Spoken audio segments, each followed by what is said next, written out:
Hello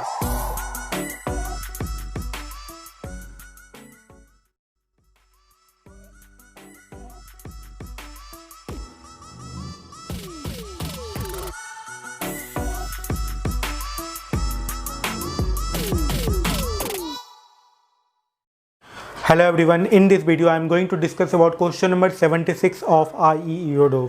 देखिए इस question में क्या कहा जा रहा है और इस क्वेश्चन को कैसे बनाया जाए।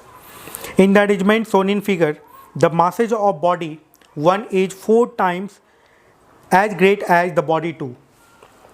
The height h is equals to 20 cm. The masses of the pulley and the thread as well as friction are negligible. At a certain moment, the body 2 is released and the arrangement set in motion. What is the maximum height that body 2 will go up to? देखिए ये system है, ठीक है। यदि आप इस object को पकड़ के रखें, बॉडी 2 को यदि पकड़ के रखें, तो ये पूरा का पूरा सिस्टम रेस्ट में रहेगा, इक्विलिब्रियम में रहेगा। ये बात समझ रहे हैं। इसका मास m है और इसका मास ईटा टाइम्स दिया हुआ है, ईटा टाइम्स, या आप n यदि मान के चले तो n टाइम्स दिया हुआ है, ठीक है ना। इसका मास m, इसका मास nm, और इसको यदि आप रिलीज कर दे तो ये पूरा का पूरा सिस्टम मोशन में आ जाएगा, है ना। अब चूंकि ये लेंथ, ये हाइट h है, तो ये जो ऑब्जेक्ट है निश्चित तौर पे ज़मीन से टकराएगा, क्योंकि मास इसका ईटा टाइम्स है, ज़्यादा है, और ईटा का वैल्यू 4 दे रखे हैं, ठीक है, 4 गुना ज़्यादा है। तो ये टकराएगा इससे। जब ये टकराएगा, ओके, तो उस टाइम पे क्या होगा, इस ऑब्जेक्ट के पास वेलोसिटी रहेगा, इसके पास भी वेलोसिटी होगा, इसके पास भी वेलोसिटी होगा, लेकिन चूंकि ये ज़मीन से टकराएगा तो ये तो रेस्ट में आ जाएगा, लेकिन ये मोशन में रहेगा, ओके। तो उस समय, जिस समय ये टकराएगा, इसका वेलोसिटी कुछ होगा और उस वेलोसिटी का ये कुछ और ऊपर जाएगा, उसके बाद फिर ये रेस्ट में आएगा। मीन्स यदि आप इस सिचुएशन के बाद नेक्स्ट सिचुएशन जब बनाए, जब ये टकरा जाएगा, तो क्या होगा कि ये जो ऑब्जेक्ट है,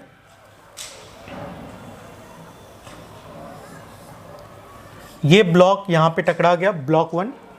इसके बाद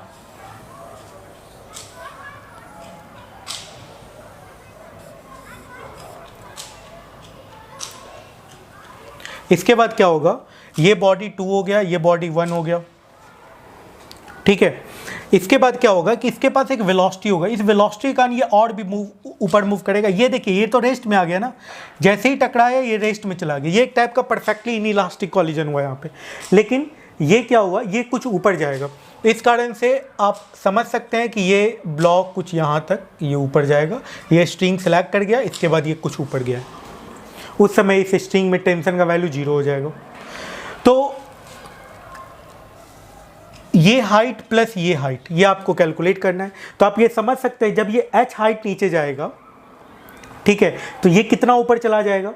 देख रहे हैं, ये स्ट्रिंग जो है यहाँ पे, ये 2 स्ट्रिंग है, ये 2 स्ट्रिंग यदि h हाइट नीचे जाए तो इसको 2h जाना पड़ेगा। या आप एक और चीज़ समझे, इसमें टेंशन T है, इसमें टेंशन T है, इसमें टेंशन T है। देखिए एक और ट्रिक से मैं इस पॉइंट को बताता हूँ कैसे ये 2h हाइट ऊपर जाएगा, ठीक है।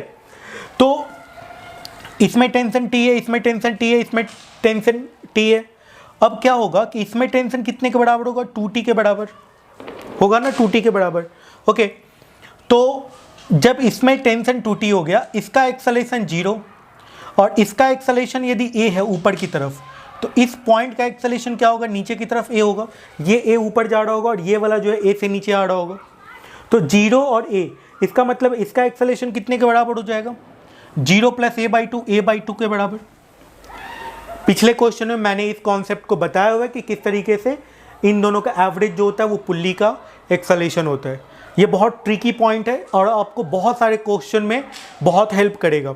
आप कांस्टेंट मोशन पे जो बेस्ड वीडियो है वो ज़रूर देख लीजिए, प्लेलिस्ट में जाइए, कांस्टेंट मोशन को सर्च कीजिए और वो वीडियो देख लीजिए यदि आपको इसमें परेशानी हो रही है, कन्फ्यूजन हो रहा है तो, ठीक है।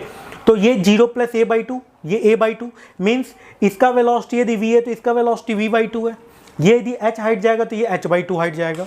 ये यदि l लेंथ ट्रेवल करेगा तो ये l/2 लेंथ ट्रेवल करेगा। बहुत आसान है, जैसे देख रहे हैं ना, जैसे एक्सेलरेशन इसका a है, एक्सेलरेशन इसका a/2 है, वैसे ही इसका वेलोसिटी यदि v हो तो इसका वेलोसिटी v/2 होगा। इंटीग्रेट कर दीजिए सीधा, ठीक है, इसका लेंथ L यदि ट्रेवल करेगा तो ये लेंथ L ट्रेवल करेगा तो ये L/2 लेंथ ट्रेवल करेगा। आसान है, ठीक है। तो आप ये समझ सकते हैं जिस समय ये ज़मीन से टकराएगा उस समय ये 2h हाइट ऊपर होगा, ठीक है, और 2h हाइट के बाद ये फर्दर एक्सल ऊपर मूव करेगा। तो इस समय यदि इसका वेलोसिटी v हो जाता है, ठीक है, और ये h1 हाइट यदि ट्रेवल करता है तो इस h1 का वैल्यू कितने के बराबर होगा? इस h1 का वैल्यू तो v² इक्वल्स टू हो जाएगा 2gh1, तो h1 का वैल्यू हो गया v² / 2g, ठीक है। इस समय का वेलोसिटी v है, ठीक है। तो ये क्लियर है यहाँ पे।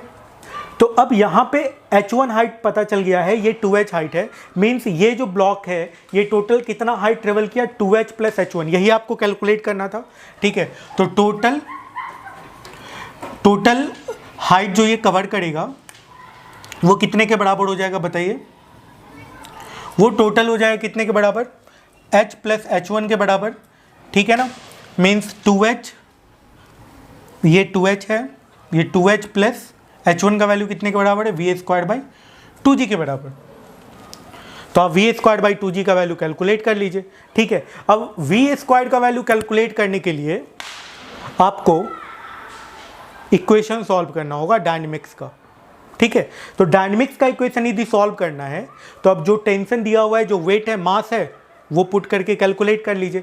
तो देखिए इसका मास m है तो नीचे लगेगा कितने के बराबर? mg के बराबर, ऊपर टेंशन t होगा, तो इक्वेशन क्या बन जाएगा? t - mg = ma, ये हो जाएगा। इसमें टेंशन कितना है? 2t, इसका मास कितना है? ηmg, तो यहाँ पे क्या हो जाएगा? यहाँ पे हो जाएगा ηmg - 2t = ηma/2, इसका एक्सेलेरेशन हाफ है ना। तो ये आ गया। तो इसमें यदि आपको एक्सेलेरेशन कैलकुलेट करना है तो इसमें 2 से मल्टीप्लाई कर दीजिए और सॉल्व कर लीजिए। तो ये आ गया 2t - 2mg and that is equals to 2ma। यदि जोड़ दीजिए तो 2t कट जाएगा, यहाँ पे आ जाएगा ηmg - 2mg इक्वल्स टू, यहाँ से क्या आ जाएगा? ma कॉमन, η/2 + 2, ये आ जाएगा। ईटा का वैल्यू 4 दे रखे, यदि पुट कीजिएगा तो बहुत आसानी से सॉल्व हो जाएगा, नहीं तो ईटा के टर्म में आप कैलकुलेट कर सकते हैं, ठीक है। तो ईटा का वैल्यू हम 4 पुट कर देते हैं ताकि सॉल्व करने में आसानी हो। तो 4 पुट कीजिएगा तो 4mg - 2mg, 2mg हो गया ये η/2 + 2 है, तो ईटा की जगह पे 4/2 2 हो गया, 2 + 2 4 हो गया, तो ये आ गया 4ma, m से m कैंसिल हो गया, ये 2 से कैंसिल हो गया, तो एक्सेलेरेशन कितना आ गया? g/2 हो गया। तो एक्सेलेरेशन g/2 और ये कितना हाइट ऊपर गया है? 2h। तो 2h हाइट जब ये ऊपर गया है तो इस समय वेलोसिटी v है, यही कैलकुलेट करना है आपको v। तो क्या कर फिर इक्वेशन लगा दीजिए, va² = u² + 2gh। तो u यहाँ पे 0 है, u का वैल्यू 0 है, प्लस 2as, तो a की जगह पे क्या हो जाएगा? g/2, 2 × g/2 × डिस्टेंस, लेंथ कितना ट्रेवल किया है? 2h, तो ये 2 से 2 कैंसिल आउट हो गया, तो v² का वैल्यू, v का वैल्यू आ गया, v² का वैल्यू हो गया 2gh, ठीक है। v² का वैल्यू 2gh आ गया। यदि यहाँ से पुट कीजिएगा तो टोटल हाइट कितना हो गया? 3h के बराबर हो गया। आसान था, सॉल्व कर लिए, ठीक है। तो टोटल हाइट, यहाँ से जो टोटल हाइट आएगा, टोटल हाइट का वैल्यू कितने के बराबर आ गया? 2h + va² / 2g, यही ना आ गया टोटल h हाइट। ये मान लेते ये टोटल h हाइट तक ट्रेवल किया होगा, तो पुट करके निकाल लीजिए 2h + va² / 2g। तो va² का वैल्यू कितने के बराबर आ गया? 2gh/2g, मीन्स 3h के बराबर ये आ जाएगा, ठीक है। तो h का वैल्यू जो क्वेश्चन में दिया हुआ है वो पुट करके सीधा आंसर लिख दीजिए। तो h का वैल्यू कितने के बराबर दिया हुआ है? h का वैल्यू दिया हुआ है 20 सेंटीमीटर, है ना। तो ये टोटल हाइट जो ये ट्रेवल करेगा, ये 2 ब्लॉक, ये हो जाएगा 0.6 मीटर, ये आंसर आ जाएगा। यदि आप ईटा पुट नहीं कीजिएगा, ईटा का वैल्यू 4 पुट नहीं कीजिएगा तो ईटा के टर्म में आंसर आ जाएगा, है ना। चलिए फिर नेक्स्ट क्वेश्चन पे चलते हैं और सॉल्व करते हैं। Thank you so much.